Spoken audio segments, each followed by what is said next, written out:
What's up, everybody? Welcome into Tom Curran's Patriots Talk podcast. It's me, it's Phil Perry. The Patriots had mostly a walkthrough on this Monday, the day prior to their voyage out to Minnesota, where they will match up with the Vikings for 2 days of joint practices. We're going to get to all of what we saw at the walkthrough. It was interesting towards the end. But before we do that, we had a chance, Phil, didn't we, to talk to Josh McDaniels. Phil will agree with that.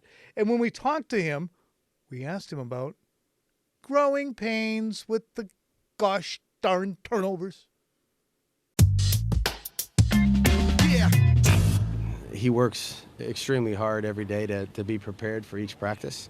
And he's a quick learner, that's for sure. And the biggest thing we've tried to talk about since we got to get on the grass in the spring is to try to limit the number of repeat errors. You know, if we make an error, that's not a bad thing. That's a good thing, as long as we learn from it and don't repeat it again. So he's pretty quick study in that regard. He's got a great memory. Sometimes in football things happen one day and they might not happen again for 2-3 weeks. But you still got to try to process that in the moment and do it when it counts. So. Josh, when you're a quarterback like Drake, you obviously have a lot of playmaking ability. How difficult is it to sort of convince him on that fine line between playing hero ball and staying, just sort of living to fight another day? Is that a tough line to sort of straddle? Hopefully it won't be a tough line to straddle. I think he's still learning, all of those things. He's like, he's such a gifted athlete, and I think, a lot of guys that play this position that have ability to throw it, but also to move and make plays with their legs and extend plays, they have to find that line themselves, honestly. We can tell them all we want, don't make a bad play, you know what I mean? And I'm going to be the first one in the end zone when he extends a play. And, we all saw the one to pop, early in training camp. And, if I was telling him to throw that away, I'd have been pissed at myself, you know what I mean? So I think, I would say this, he's definitely more aware as we go into this training camp and the next practice and all that. You saw him slide a couple times the other night, which was great. So again, there's a fine line between holding onto the ball too long in certain situations and then doing the right thing to help the team. And those guys that were blessed with that ability, they're the ones that have to go out there and learn how to do that and balance it. Phil, really interesting that Josh McDaniels brings up that throw to Pop Douglas, because it is a perfect example of, you're coaching Little League, I coach Little League. You get some kid who catches the ball at short, and you're like, oh, don't throw it at first. There's no way. If he doesn't field it cleanly, and then he whips it and the kid's out by 3 steps, you're like, Chadwick, nice throw. Way to stick with that, Chadwick. Holy crap. Yeah, didn't know you had it in you, Chadwick. Yeah. Next one's going to be into the third row. But it's interesting. It sounds as if the Patriots are going to let him try and master it, and they're not going to put the guardrails up beforehand. Just afterwards they'll go, what are you doing? Yeah, and I think it is important to kind of harp on what McDaniel said there, where Drake Maye needs to figure it out for himself. No one else can be in his ear other than him once the 15-second mark hits on the play clock as it winds down. That Josh McDaniels' time to talk to you is over at that point. You're on your own, kid. And to be able to make those decisions in real time is something that he's going to have to figure out how to do. Now, they can, of course, coach him after the fact, but until he figures it out, he's going to deal with those growing pains that you mentioned earlier. And I think the question is now for us, as we follow him, just how long will it take for him to figure it out? Because that fumble the other day, just to use that as an example after the game, was the kind of mistake we saw him make multiple times last year.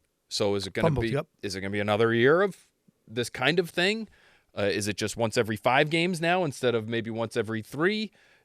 I think that's kind of what you're hoping to see if you're McDaniels and the rest of the staff. And I am sure that we're going to talk about it if and when he gets picked in Minnesota, makes a bad decision there, turns it over in the game this weekend, and it'll be the same circle back. Are you concerned yet?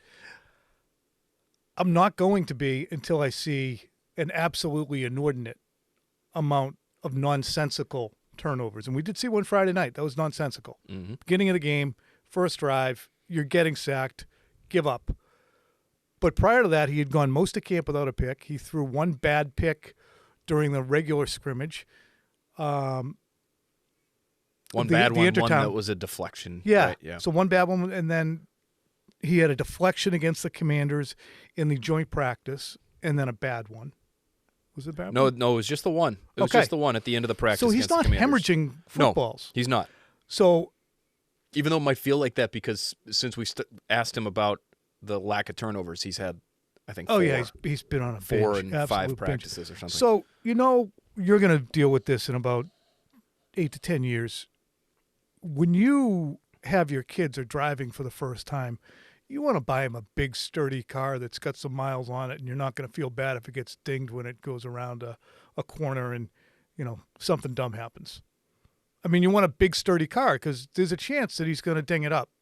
Sure. And right now, it feels like the Patriots' offense is his big, sturdy car.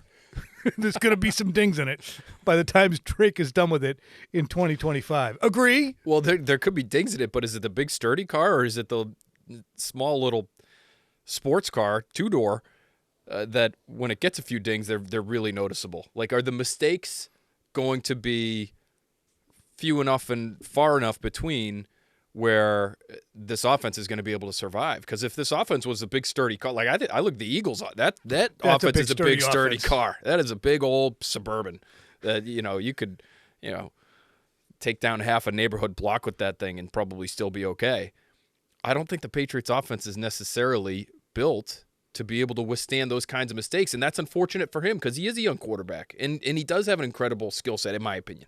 And so you would love for him to be able to go through these growing pains and not have it result in losses because he made one bad mistake. But that's unfortunately for him. Again, that's just sort of the way they're built right now. It's the only thing we talked about that he needed to improve upon to get to where we potentially see him getting based on physical skills, mental makeup, size, height, weight, arm strength, everything else. It's just it's that in the heat of the moment decision-making. And it's been better. It's been miles better than it was last year. But when the glaring ones happen in the first preseason game on the first drive, it's hard to say it's been better when 11 seconds into taking snaps in quote-unquote anger, the ball's shooting around. Meanwhile, it was interesting because Mike Vrabel was on WEEI this morning, and he was asked about Drake Maye as a leader, and Phil has a really interesting theory on this. First, here's Vrabel on just being consistent as a leader and as a player on a day-to-day basis. Well, I mean, the expectation is that he leads this football team. That's what the job of the head coach and the quarterback is. That's pretty much how this thing goes, and that can't take days off. I mean, sometimes the performance isn't going to be extraordinary, but the leadership and the demeanor has to be. And I think he's learning that. I love the fact that he's willing to learn and push and try to do those things to where he's demanding of everybody and making sure that everybody's on the same page. Do you think Vrabel brings that up because he looks at Drake Maye as an inconsistent leader, or because he believes it's one of the most difficult things to do, so you're going to have to remind people, got to be the same every day. You got to be out there every day. You got to be the number one guy, waving the flag, getting people behind you every day. It's not 3 days out of 6, 4 days out of 7. I don't know why the numbers changed. We're going 7-day weeks from here on out. Let's go 7-day weeks. I gave him a day off. Be that as it may. Do you think there's an alarm bell being sounded by Mike Vrabel in terms of the consistency? No, not an alarm bell. I think that second thing you said is definitely true. I'm sure he recognizes how difficult it is, but I also think it's probably true that he sees Drake Maye as a growing leader and a budding leader. And just based on some of the things we've heard him say at the microphone, including this most recent interview with WEEI, and some of the mic'd up opportunities we've had to get a feel for how Mike Vrabel is during practices, whether it's Forged in Foxborough, or I think the web team for Patriots.com, they just posted something about a week or so ago of Vrabel just mic'd up, and it wasn't part of a bigger picture thing, but it was about a minute, and it feels like every time he's on a microphone, he does take an opportunity to say something to Drake Maye. Hey, you've got a minute here. Go talk to your teammates in between plays. Or, hey, you just scored a touch. Go celebrate. Like, you guys didn't score enough of these last year. It's really hard. You got to go down there and show a little enthusiasm, a little excitement. And I think he's force feeding him these, little mini leadership TED Talks because he wants him to grow in that regard. I think it's really important that he does too, because Tom, he's a young guy. He's still a young guy. We talked about this last year when he was, came into the league as a 21-year-old kid, and he was not given the starting job right away. And we all kind of looked at that and said, well, probably tough for him to lead when he's the 2 on the depth chart. Well, now he's the 1, and everybody knows he's the 1. But he is still young. He's the youngest of a bunch of brothers. He probably was never the ringleader for those guys growing up. He was a really young starter at UNC. Like, I just wonder if Vrabel looks at him and says, he has what it takes to be a good leader, but he's not there yet. And so I need to help him. And it feels like he's sort of pushing him in that direction. We did see today a Parcellsian, Belichickian dressing down of Drake Maye when the offense sputtered during this final 15-play, shells only, but 15-play competitive period. And the offense struggled mightily. Phil will give you the details. But at one point, the play clock ran down, and Vrabel throws a piece of paper or whatever to signify a flag. A towel or something, yeah. And then he marches to one play clock and points at it. Then he marches to the other play clock and he points at it. And they're all just kind of standing there in the huddle having to listen to him say, what the hell are you idiots doing on this Monday that was a walkthrough? We let you do a walkthrough for a while, and now we're going to ratchet it up, and you're playing like you're not even present. So, Phil, what were your It was thoughts on almost that? like that, just to get back to the analogies and talking about kids and stuff, it's almost like it felt like he was ripping them, but in an incredibly sarcastic kind of way. And so, like, when I'm talking to my 2-year-old, who I know knows better than to take his spoonful of cereal and throw it across the room, I say, Maddie, food in the spoon, spoon in the mouth, spoon, mouth, spoon. Like, explain it to us like you're 2. That's what it felt like Mike Vrabel was doing to the entire offense. But really, it's Maye who's in control of the huddle and how long it takes to get the ball snapped and all that stuff. So the details from that particular period, I had Drake Maye going 4 for 10. Some others had him 5 for 10. I had him 3 sacks, so that's sort of the discrepancy there. Tom and I were watching from on high, and it looked like Christian Ellis beat Travion Henderson for a sack. Kayvon Chason had a sack. Robert Spillane had a sack. The latter two, I got him in on the Bobbies. the latter two, Spillane and Chason, were on those same types of games or stunts on the left side of the offensive line that got Will Campbell and Jared Wilson on that Drake Maye turnover. So maybe a little bit of cause for concern there, but they just look completely out of sorts. All kinds of pressure. I thought Henderson might have probably, had it been a truly officiated period of practice, Travion Henderson would have been called for a flag for holding Robert Spillane on another pass rush. I don't know if they were just bringing all kinds of pressure, Tom, because they're about to go to Minnesota and they're expecting to see that in Minnesota. But it felt like, boy, the defense was incredibly aggressive, bringing people from the second level, the third level. Craig Woodson came from the clouds on a blitz at one point that probably would have resulted in pressure that would have impacted a throw, but he couldn't really get close enough to Drake Maye because it's a practice. So the offense just really had their asses handed to them. And that's what Josh McDaniels said they were going to do. He said, what was it? Did we have our checks and keys down? Their rules, I think, Their too. rules. Yeah, their rules. And he It's all wanted about to your find rules. out this week they want to be able to go out there and have their rules on in terms of, okay, this is what it looks like. I know that if this person's there, then I'm going to do X. If I'm a receiver, I'm going to run, I'm hot and I'm going to run an out or in. If I'm the left guard and I see this guy in my gap, I'm going to communicate it down. So all those keys. Now, that's where the keys are so important, that the play can still go kablooey. But if you say, what did you read? And I read this guy was doing that. Then, yeah, you did the right thing. Yeah, I thought there was a good moment, actually, during this period where, just to get to that, it looked like maybe the Patriots defense was bringing sort of all-out pressure, which the Vikings love to do. And Travion Henderson was in the backfield, and Drake Maye got the snap, and pressure was on him almost immediately. And Henderson was kind of running more of an elongated kind of route. Whereas if he and Maye were seeing the same thing and they both saw all-out pressure, because May ended up throwing in his direction, wasn't even close. Henderson still running Henderson's down the still running, field, and it was like a rock. It was at the back of his heels. Yep.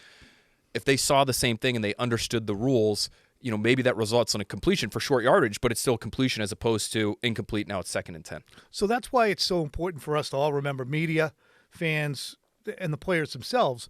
You can kick ass against the Commanders in the practice. You can kick ass in the preseason opener, but they're still in the early stages of implementing the offense. And if you're a rookie guard, a rookie tackle, a rookie running back, and a still wet behind the ears second-year quarterback who you're relying on in all of these to be on the same page and act like they've seen it a dozen times, it's not going to happen.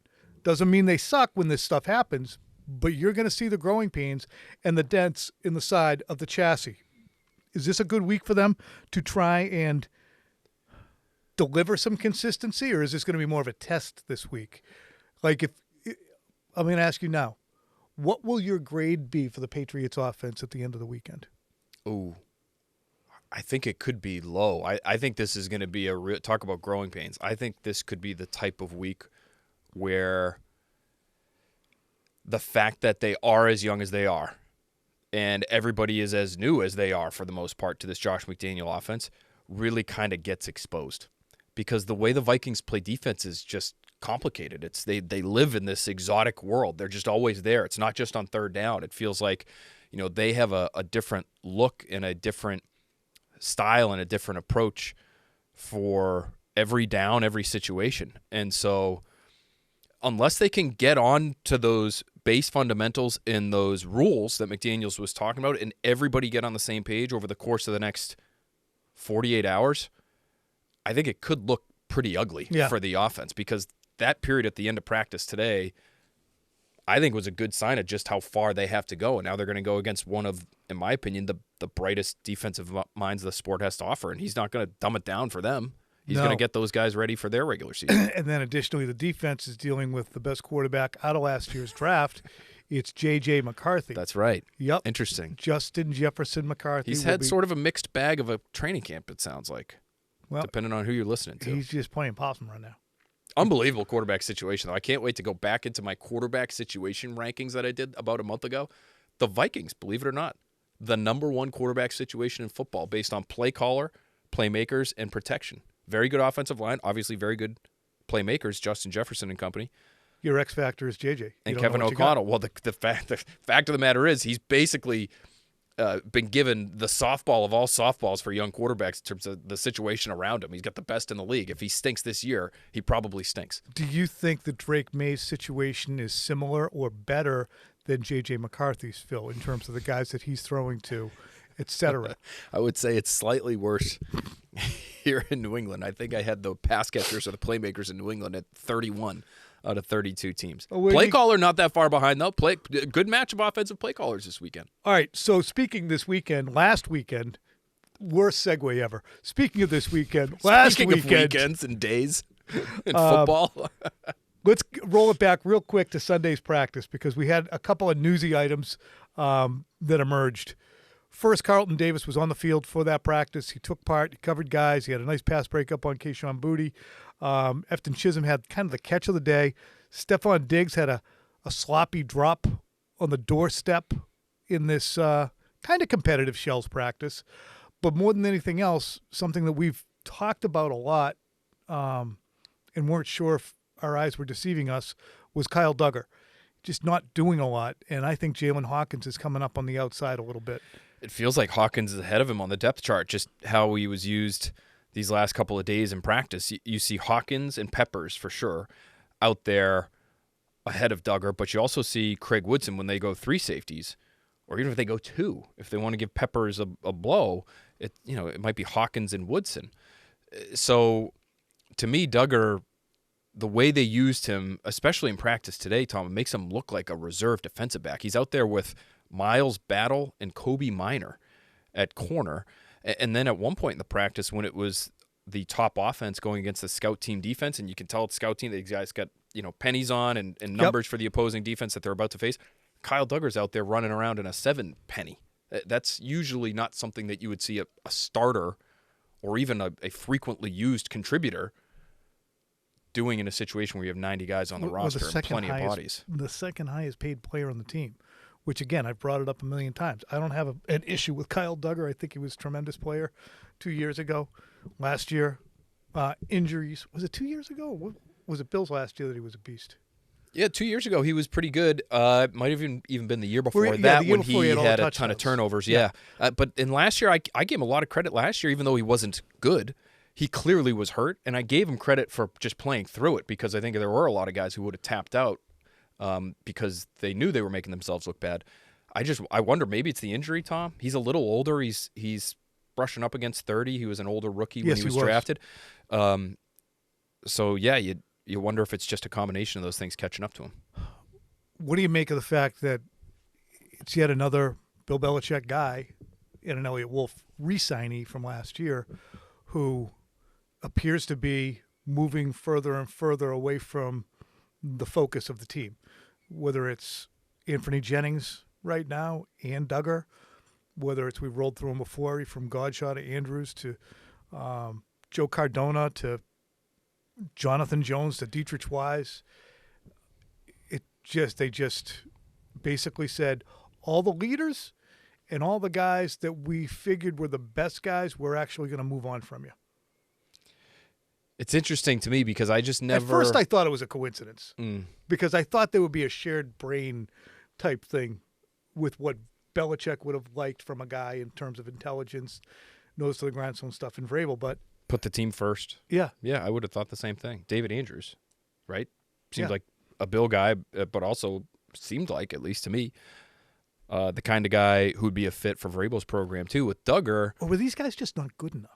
so I Like, think did that's we just sit around and look at Dietrich Wise and say, he has 5 sacks, but he's not really that good. He's, the 40th best defensive end in the league or tackle or whatever he is. Well, and Wise in Defensive end. particular doesn't seem like a fit for what they want on the edge. Like if Anthony Jennings not a fit for what they want on the edge, Wise probably isn't either. These guys are They not want motorboats. snappy, twitchy, explosive off the ball types.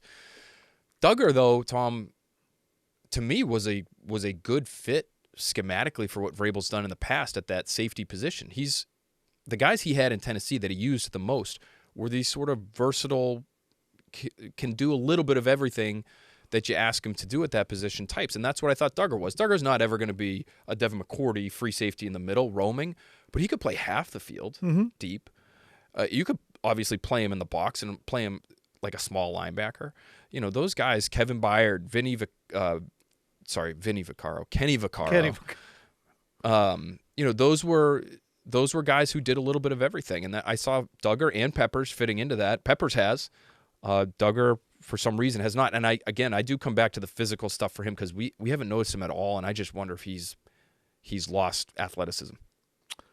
All right, let's put a cork in this thing because it was a walkthrough today. But before we do that, what are some of the things that you're hoping to key on when you get out there to Minnesota? Not personally. I don't care. We'll talk about while you're out there. Yeah, we'll talk about that later. Well, there are a few things that I think they need to figure out. To me, this is the test of all tests. They're lucky in some ways that they have Garrett Bradbury, who's very familiar with that Brian Flores defense coming from Minnesota. Josh McDaniels obviously familiar with Brian Flores too.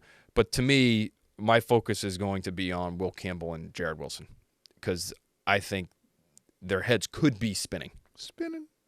They should be. In some ways, if you're talking about rookie linemen going against this defense, I think that's exactly what it's designed to do. On an encouraging note, returning to practice today out of McNeese State. I don't think he went to McNeese. Vidarian Lowe, Illinois. Out of Illinois. Illinois, come on. McNeese State. So Vidarian Lowe's back in the house. He is. So there's your security blanket. Security. He and Marcus Bryant, I think, could be they were your second team tackles today. I think those guys could end up both being on the active roster and being sort of depth pieces for your tackle position there. I think, the other thing is Drake Maye. If the offensive line's having trouble, does he do the smart thing? Does he take care of the football? Those to me are the two storylines of the week. All right.